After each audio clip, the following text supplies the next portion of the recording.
अस्सलाम वालेकुम dear students, how are you all? I hope you all will be fine. तो आज हम कर रहे हैं कंप्यूटर साइंस ऑफ ग्रेड 6 का chapter number 5 and this is about digital citizenship. हम इसके आज करेंगे question answers. So let's move on to question answers. First question है हमारे पास, डिफाइन साइबर क्राइम। हमने साइबर क्राइम को डिफाइन करना है कि साइबर क्राइम होता क्या है। Cyber crime refers to any illegal activity carried out using computer और इंटरनेट। साइबर क्राइम बच्चों कोई भी इलीगल एक्टिविटी यानी कि गैर कानूनी तरीके से आप किसी भी कंप्यूटर को या इंटरनेट को इस्तेमाल करते हैं तो उसे हम साइबर क्राइम कहते हैं। नेक्स्ट क्वेश्चन, क्वेश्चन नंबर 2 है, what is the importance of ICT security. अपने डाटा की सिक्योरिटी की इम्पॉर्टेंस क्या होती है। ICT security measures are necessary to protect confidential information from unauthorized use, modification, loss और रिलीज़। ICT सिक्योरिटी इसलिए ज़रूरी होती है ताकि हमारा जो कॉन्फिडेंशियल इंफॉर्मेशन या डाटा है या हमारी जो भी ज़रूरी जो डाटा होता है जिसको हम दूसरों के साथ शेयर नहीं करना चाहते या हम उसको लीक आउट नहीं करना चाहते, उनको अनऑथराइज्ड यूज़ से हम बचाने के लिए जो है ICT सिक्योरिटी बहुत इम्पॉर्टेंट होती है। The 3 key demands of an effective ICT security system includes monitoring and controlling access to confidential information. अब 3 key demands हैं effective ICT सिक्योरिटी सिस्टम की, जिसमें हम जो है अपने डाटा को मॉनिटर करते रहें, देखते रहें उसे और उसके ऊपर अपनी एक्सेस बरकरार रखें ताकि उसे कोई भी जो है अनएथिकल वे में यूज़ ना कर सके और आपका डाटा जो है इस तरीके से सेफ रहेगा। नेक्स्ट क्वेश्चन है, what is meant by information privacy. हमारे जो भी डाटा है उसको हम प्राइवेसी में रखते हैं, उससे क्या मतलब है। It is an aspect of data protection that addresses the proper storage, access, retention, immutability and security of sensitive data. अब ये एक ऐसा एस्पेक्ट है डाटा प्रोटेक्शन का, एक ऐसा पहलू है कि जिसमें हम अपने डाटा को प्रॉपर स्टोर कर सकते हैं, उसके ऊपर हमारी पूरी एक्सेस होती है, उसको हम जहाँ चाहें यूज़ कर सकते हैं और जहाँ चाहें हम यूज़ ना करें, जिसको चाहें हम अपना डाटा सेंड कर सकते हैं, जिसको चाहें ना सेंड करें। उस डाटा के ऊपर, उस सेंसिटिव डाटा के ऊपर हमारा पूरा कंट्रोल होता है, वो हमारी पूरी सिक्योरिटी में होती है।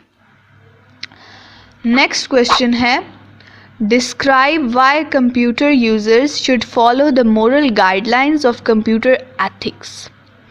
Ethics का बेसिकली बच्चों मतलब होता है अखलाकियात।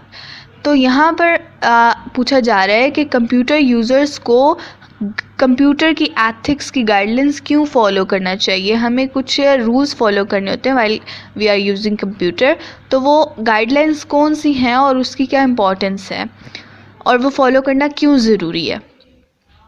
The answer is computer ethics primarily enforces the ethical implementation and use of computing resources. ये जो है हमें ethical way में कंप्यूटर resources और नेटवर्क को यूज़ करवाता है ताकि हम किसी भी अनएथिकल वे में कंप्यूटर को यूज़ ना करें, इसलिए ये इम्पॉर्टेंट होता है। जैसे कि हैकिंग है और gaining unauthorized access to a computer system is also an unethical way to use computers.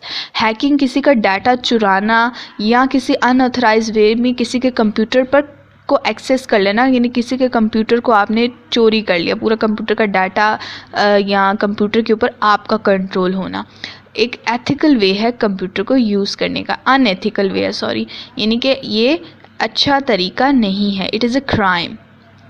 As technology advances, computers and the internet have an increasing impact on society. जैसे जैसे हमारी टेक्नोलॉजी बच्चों बढ़ती जा रही है तो कंप्यूटर और इंटरनेट का भी इस्तेमाल ज़्यादा होता जा रहा है और उसका इम्पैक्ट हमारी सोसाइटी, हमारे लोगों पर भी दिन ब दिन फिर बढ़ता जा रहा है। Therefore, computer users should follow the moral guidelines and ethics of using ICT.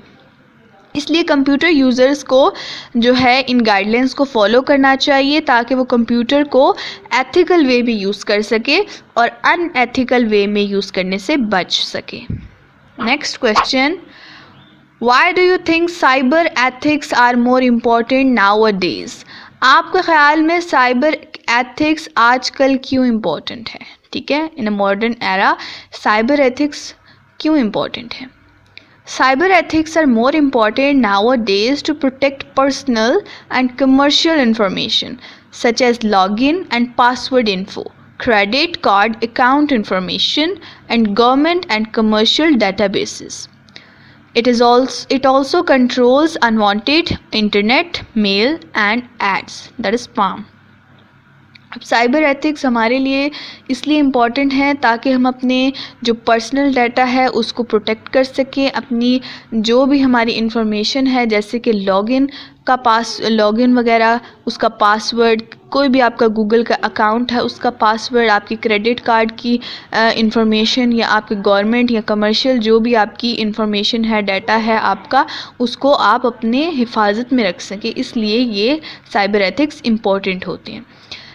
ये जो है हमारे अनवांटेड इंटरनेट मेल्स और एड्स को भी कंट्रोल करता है। अगर हम चाहते हैं कि हमें internet while we are using internet हमें अनवांटेड मेल्स या स्पैम्स या एड्स वगैरह आते हैं, तो अगर हम उन्हें चाहते हैं कि वो ना आए तो हमारा उन पर कंट्रोल हो, इसलिए ये साइबर एथिक्स बहुत इम्पॉर्टेंट है। नीचे एक ग्राफ है, ये भी आप चाहें तो आंसर में ड्रॉ कर सकते हैं। Number 1 is accept the internet. Number 2 is understand the sensitivity of information. हमें information को समझना चाहिए, हमें ऐसे ही नहीं उसको आगे फैला देना चाहिए।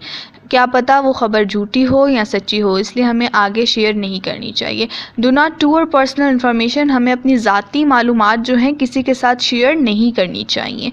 Avoid the use of bad language, हमें जब हम इंटरनेट पर एक दूसरे से कनेक्टेड होते हैं या वैसे ही आप कमेंट्स वगैरह होते हैं, कमेंट सेक्शन जैसे फेसबुक में होता है, यूट्यूब में होता है, तो आप इस वक्त आप जो हैं एक बहुत बड़ी एक लिंकेज में होते हैं विद मेनी पीपल, तो आपने बैड लैंग्वेज का यूज़ नहीं करना।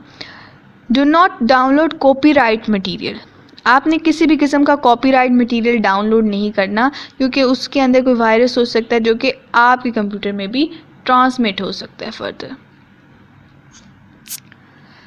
So thanks for watching and मेरे चैनल को लाइक, सब्सक्राइब एंड शेयर करना ना भूलिएगा।